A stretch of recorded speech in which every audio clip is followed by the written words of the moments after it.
옆에 계신 분들과 앞뒤 좌우에 계신 분들과 함께 인사하도록 하겠습니다. 잘 되고 있습니다. 시작.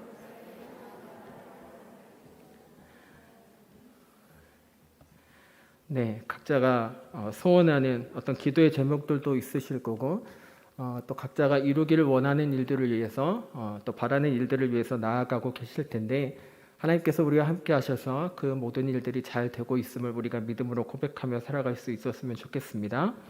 지금 우리는 성경 필사를 진행하고 있는데요. 한 글자 한 글자씩 써 내려가면서 주시는 그 하나님의 은혜가 우리의 삶 가운데 풍성하게 채워지기를 간절히 소망합니다. 필사는 아니고요. 이제 성경 통독을 시작하신 집사님 한 분이 계셨습니다. 창세기부터 성경을 쭉 읽어가는데요. 잠시 후에 큰 벽을 만나게 됩니다. 그 벽이 뭐냐면 바로 레위기라고 하는 벽입니다. 아시는 분들은 아시겠지만 레위기 첫 장을 펴고 또 말씀을 읽어가는 순간 좀 뭔가 고구마를 한 100개, 1000개 먹은 것처럼 답답하고 뭔가 그런 느낌들을 받으실 텐데요. 성경을 잘 알지 못하는 사람들, 또 성경을 처음 접하는 사람들에게는 이 레위기의 내용이 참 어렵습니다. 또 비슷비슷한 내용들도 많아서 이 집사님이 어쨌든 성경을 일독하기로 했으니까 읽어보자 라고 하는 마음으로 뭐 졸음이 쏟아지는데도 뭐 허벅지를 꼬집고 막 볼을 때려가면서 성경을 계속 읽어 나갔다고 합니다. 하지만 이 레위기의 높은 벽 앞에 진도가 더 이상 나가지 않고 쏟아지는 졸음을 참다가 자신도 모르게 꾸벅 졸게 되었다고 합니다.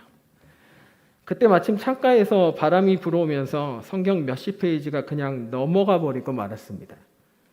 깜짝 놀란 집사님이 이렇게 이야기하셨습니다. 성령의 바람으로 페이지를 넘겨주신 하나님의 은혜에 감사를 드립니다. 레위기를 읽어보신 분들이라면 공감하실 것 같습니다. 저도 솔직히 좀 창피하지만 레위기의 내용이 참 어렵고 손이 잘 가지 않더라고요. 얼마나 힘들었으면 그랬을까요? 하나님 앞에 감사를 고백하는 이것도 감사가 될 수 있겠죠. 네. 성경을 통독하는 사람들이 레위기의 벽 앞에서 무너지는 경우가 많이 있다고 합니다. 그도 그럴 것이 레위기를 읽다 보면 단어만 하나 바뀌고 반복되는 구절들이 상당히 많습니다. 그리고 내용도 무겁기도 하고요. 또 내용이 서로 비슷비슷해서 지루하기도 쉽습니다. 그래서 지치는 경우를 종종 보게 되는데요. 하지만 하나님의 말씀은 하나도 버릴 것이 없기 때문에 반복되고 자칫 지루할 수도 있는 레위기의 말씀을 통해서도 하나님은 오늘 우리에게 말씀하고 계십니다. 본문 45절의 말씀을 우리가 함께 읽어보도록 하겠습니다. 45절입니다. 시작. 나는 너희의 하나님이 되려고 너희를 애굽 땅에서 인도하여 낸 여호와라. 내가 거룩하니 너희도. 아멘. 하나님께서는 우리에게 거룩하라고 말씀하십니다. 다짜고짜 앞뒤 없이 우리에게 거룩한 삶을 살아라 그렇게 말씀하시는 것이 아니라 전제 조건이 있죠.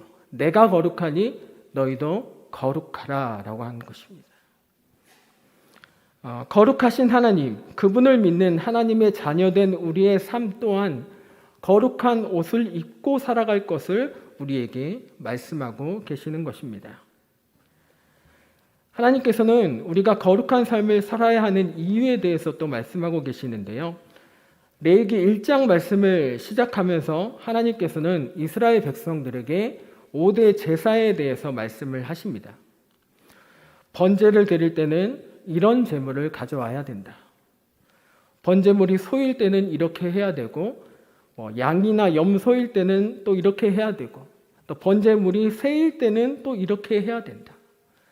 소제를 드릴 때도 역시 이렇게 해야 되고 또 제물로는 무엇을 가져와야 되고 또 화목제는 또 이렇게, 속건제는 이렇게, 또 속죄제는 이렇게, 속건제는 이렇게 하시면서 모든 제사마다 드려야 할 제물과 방법에 대해서 말씀을 하시는데요. 저는 개인적으로 이런 생각을 했습니다. 하나님도 참 피곤하게 사시는구나. 어떤 제사든지 제물을 가지고 오면 제사장이 이것은 속죄입니다. 이것은 번제입니다. 이렇게 선포하면 될 것을 왜 하나님 이렇게 좀 빡빡하게 구실까? 이렇게 피곤하게 사실까라는 생각을 해보았습니다.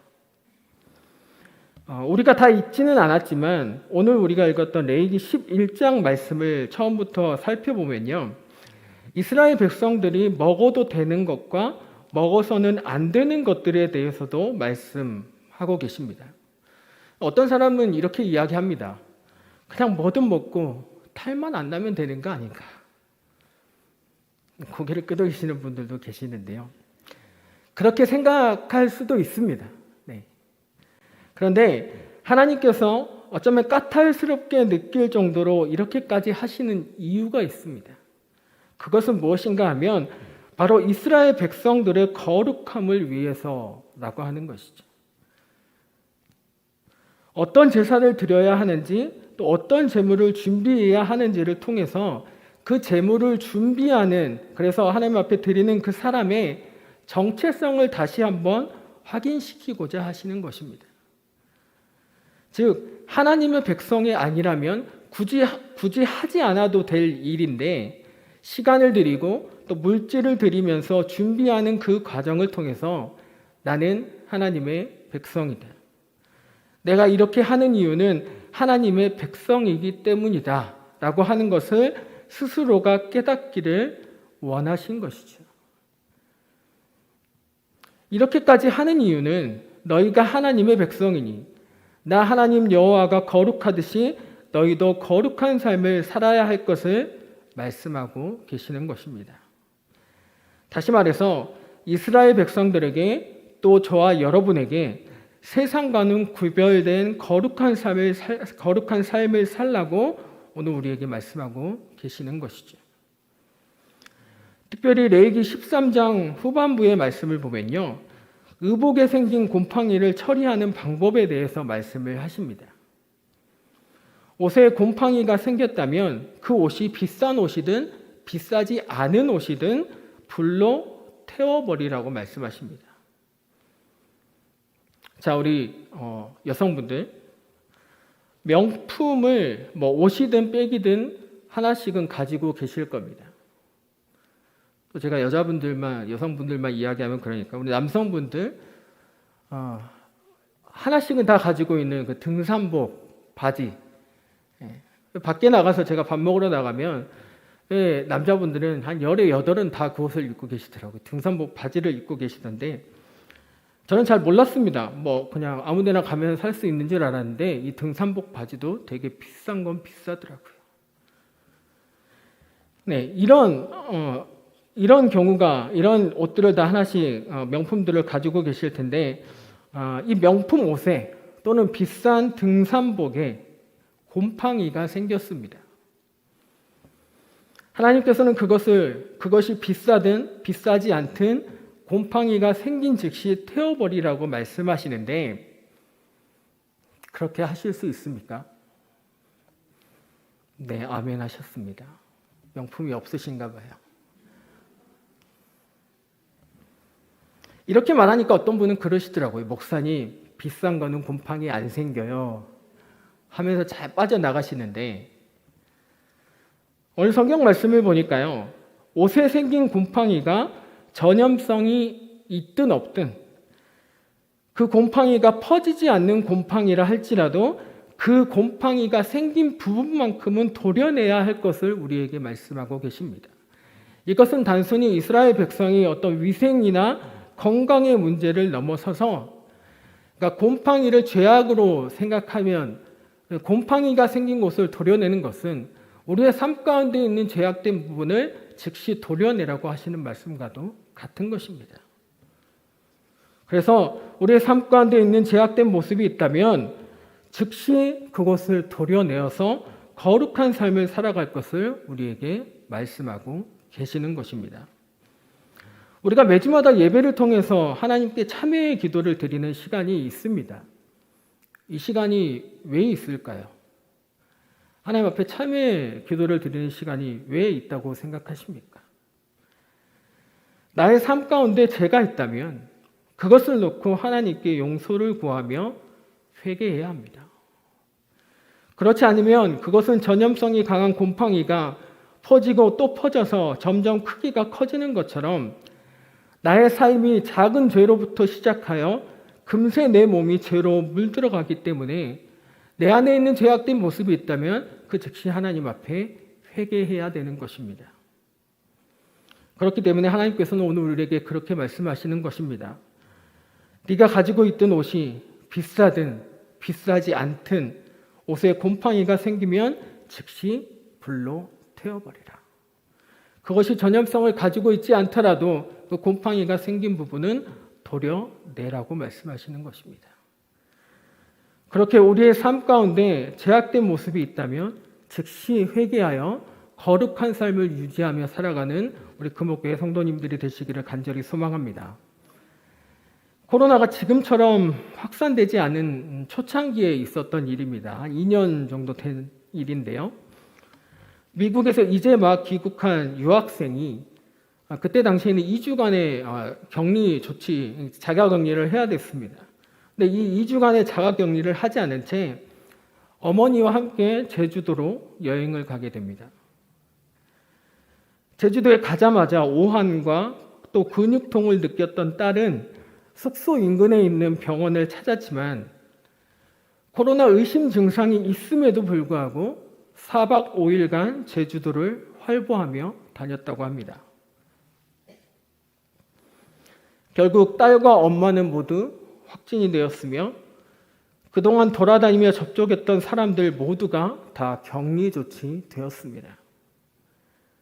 그들이 갔던 영업장 또한 모두 폐쇄가 되었습니다. 증상이 보였을 때 즉시 멈추고 여행을 하지 않았더라면 어땠을까요? 이 제주도에서는요, 증상이 보였을 때 즉시 멈추지 않고 여행을 계속하였다. 고의성이 있어 보인다라는 이유로 두 모녀에게 1억 원 이상의 손해배상을 청구했다고 합니다. 금액은 중요하지 않은 것 같습니다. 우리가 이 일을 통해서 이 사건을 통해서 우리 스스로의 모습을 돌아볼 수 있었으면 좋겠습니다. 더 커지기 전에 도려내야 할 죄악된 모습이 나에게 있지는 않습니까? 죄가 장성하여 사망에 이르게 된다는 말씀을 기억하면서 하나님께 회개해야 될 것이 있다면 즉시 회개하여 용서를 구할 수 있는 여러분들이 되시기를 간절히 소망합니다. 그것이 걷잡을 수 없이 내가 손쓰기 어려울 정도로 커져버린 뒤에 후회하는 것이 아니라 즉시 태워버릴 수 있기를 바랍니다. 아깝다고 생각하지 말고 즉시 도려낼 수 있기를 바랍니다.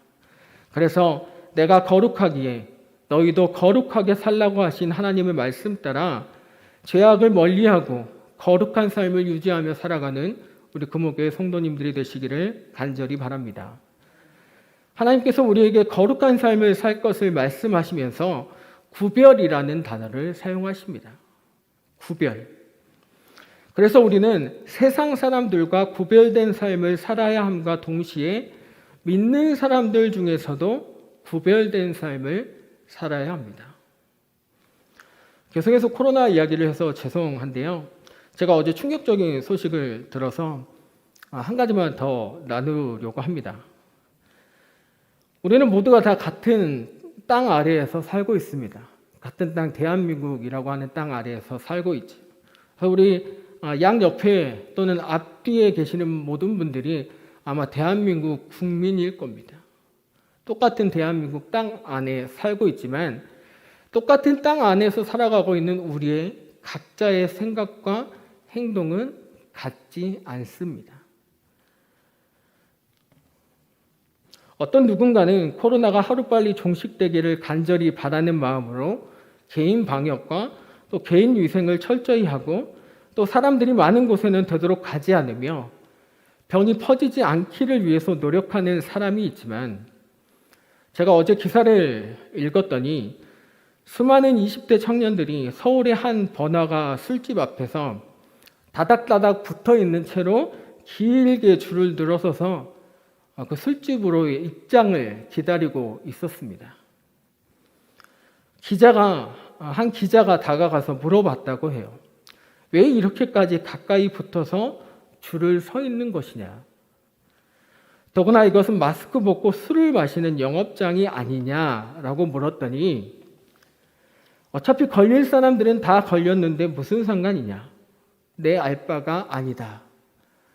라고 대답하면서 같은 대한민국 국민이지만 서로가 다른 생각, 다른 모습을 하고 있음을 볼 수가 있었습니다. 신앙인들도 마찬가지입니다. 모두가 다 똑같은 하나님을 믿는다고 하면서 다 같은 믿음을 가지고 다 같은 모습을 가지고 살아가는 것은 아닙니다. 정말 신실한 믿음을 가지고 어제나 오늘이나 변함없는 한결같은 모습으로 한결같은 믿음으로 신앙생활을 하는 사람이 있는 반면에 어디 가서 나 교회 다니는 사람이다 라고 말하기 부끄러운 삶을 살아가는 사람도 있습니다. 제가 결혼할 나이가 되다 보니까 어떻게 알고 결혼정보업체에서 거의 하루가 멀다 하고 전화가 오는데요. 그때마다 저는 그렇게 얘기합니다. 저는 기독교인이 아니면 만나지 않습니다. 그랬더니 최근에 며칠 전에 전화하신 분이 기독교이신 여성분을 소개시켜 주겠다며 제 핸드폰으로 프로필을 보내는 겁니다. 그러면서 계속 말을 이어가시길래 제가 그냥 읽어보겠습니다 하고 연락을 끊었습니다. 근데 저도 사람인지라 전화를 끊고 나서 그 프로필 쪽으로 눈이 가더라고요.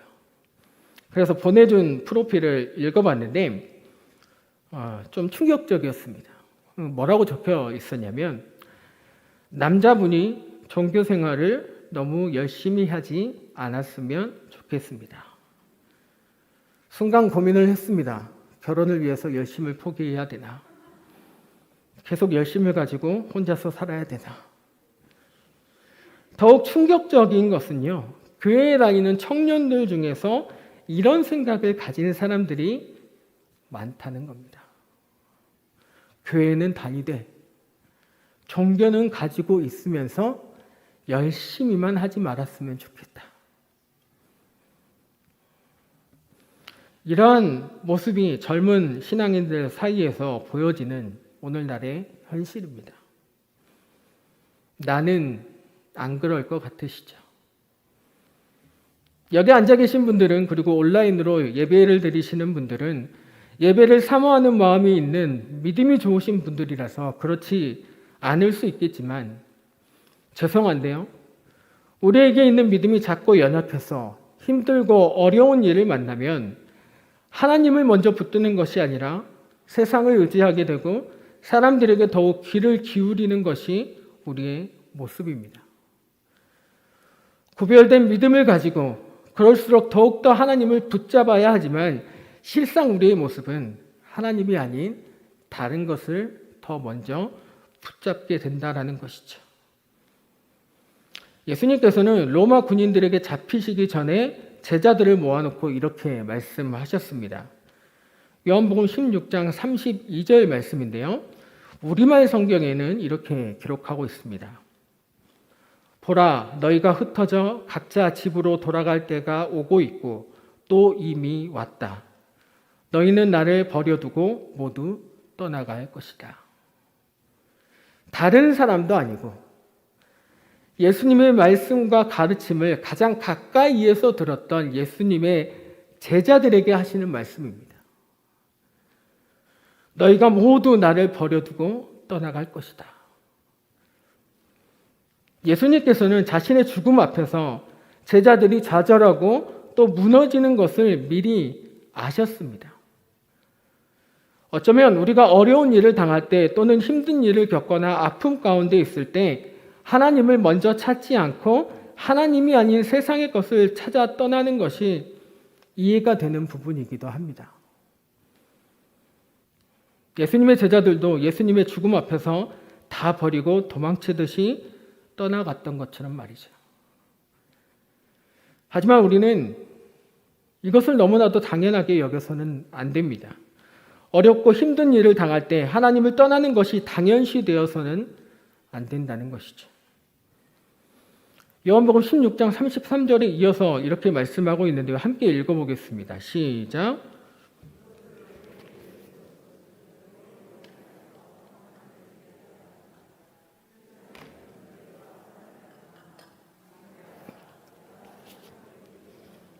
아멘.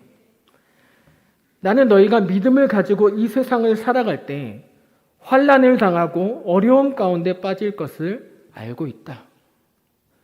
그런데 그럴 때마다 너무 당연하다는 것이 모든 것을 포기하고 다 내려놓고 믿음마저 다 내려놓고 그렇게 하나님을 떠나가는 것이 아니라 담대하라. 끝까지 하나님을 붙들고 나아가라. 내가 그렇게 믿음으로 세상을 이기었노라. 그러니 너희도 끝까지 믿음을 붙들고 승리하는 자들, 특별히 믿는 자들 가운데서도 구별된 믿음을 가진 자들로 살아갈 것을 우리에게 말씀하고 계시는 것입니다. 사랑하는 성도 여러분, 구별된 삶을 살아가시기를 바랍니다. 먼저는 세상과 구별된 자들로서 하나님을 믿는 믿음을 가지고 거룩한 삶을 살아가시기를 간절히 소망합니다. 더 나아가서는 믿는 자들 가운데서도 구별된 믿음을 가지고 살아가시기를 바랍니다. 예수님이 특별히 아끼셨던 수제자 베드로는 다른 제자들에게는 없는, 다른 제자들은 경험하지 못한 예수님과 함께한 특별한 순간들이 있습니다. 이 자리에 앉아서 또 각자의 처소에서 예배를 드리는 성도님들 또한 하나님을 향한 굳건한 믿음, 또 구별된 믿음을 가지고 살아감으로써 다른 이들에게는 없는 하나님을 만나는 특별한 경험들이 삶 가운데 가득하기를 간절히 소망합니다. 그렇게 세상과는 구별된 믿음을 가지고 또 믿는 자들 가운데서도 구별된 믿음을 가지고 하나님을 따라 거룩한 삶을 살아가는 금옥교회 성도님들이 다 되시기를 간절히 소망합니다.